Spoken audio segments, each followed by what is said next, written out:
In Gaza, the desperation continues. Israel have been pressing on with heavy bombing of the area. The health ministry in Gaza say at least 5,700 people have now been killed. More than 700 of those people just in the past 24 hours. Let's try and get a bit more perspective on what's going on. Clearly a very thorny, complex picture. Joining me now is former CIA officer and security expert Michael Baker. Michael, thank you very much for your time.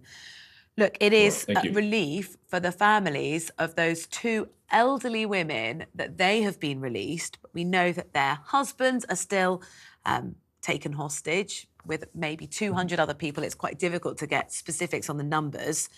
How optimistic are you that now 4 people in total have been released? How much sort of scope does that give you in terms of feeling, OK, more people can be rescued here?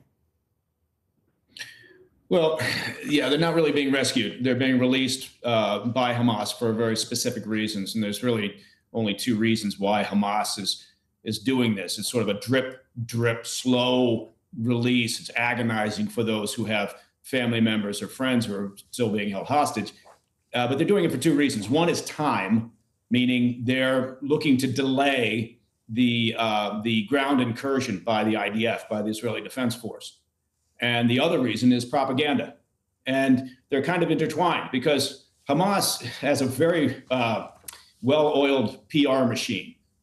They understand how the world reacts to their various operations, their terrorist acts. And so they understand that the more distance they can put between the 7 October brutality and the slaughter that they committed, the more time they can put and delay the ground incursion, the more pressure the international community will start putting on Israel to say, well, why don't we talk about a ceasefire, which is already happening.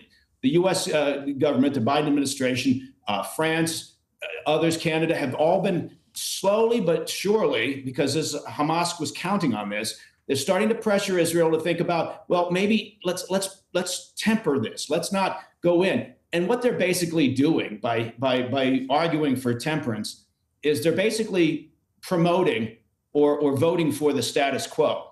And the status quo, if that's what we end up with, meaning Hamas is not degraded in any significant manner, and I mean really significant, then we're just talking about more terrorist acts, we're talking about more reprisals, we're talking about more instability, because nothing will change. You've really helpfully laid out sort of Hamas's position here. From Israel's perspective in terms of negotiation, what are their hard lines that they won't cross, and what do they have that they could give to try and secure some of those 200 other people? Right. Well, this is again, I'm stating the complete obvious here, but this is probably the most difficult hostage negotiation situation that anyone's really seen in their lifetime. Something comparable, you'd have to go back to the Iranian hostage takings during the Carter administration here in the U.S. But look, Qatar, the country of Qatar is playing a key role in the discussions, in part because they have an unusual relationship with Hamas. Many of their senior officials have resided in and around Doha for a number of years. And so Hamas is in a unique position, and that needs to be used, and that is being used. So the first 2 hostages that were released, both U.S. citizens, the Secretary of State, Antony Blinken, made a point of publicly thanking the government of Qatar for their assistance in this process. So they'll continue to play a role here.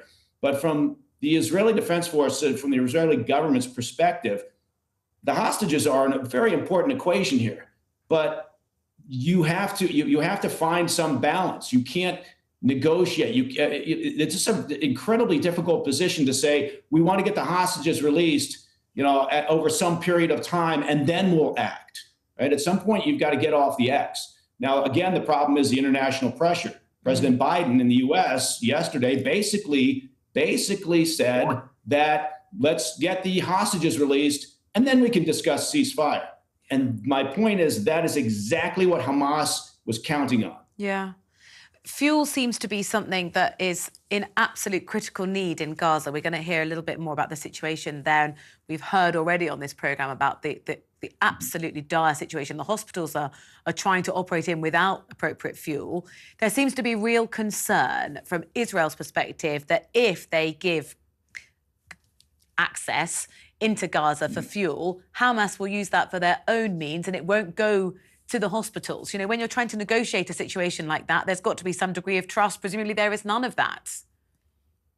There is none of that because of past track record, right? It's like giving money, aid to the Taliban, which the U.S. government does, and hoping that some of it trickles down to the people who need it, right? To the citizens of Afghanistan. The problem with Gaza is the same thing. Hamas controls Gaza. Hamas controls the health ministry. Hamas controls everything within Gaza. So to say that for the U.S., again, for example, to say that the government will give $100 million in relief and, you know, we want to try to ensure that that money makes it to, you know, the people who are in an absolute horrible situation, it's ludicrous to think that it won't be misappropriated in part or in large part by Hamas. That's just what they do and what they've done for years.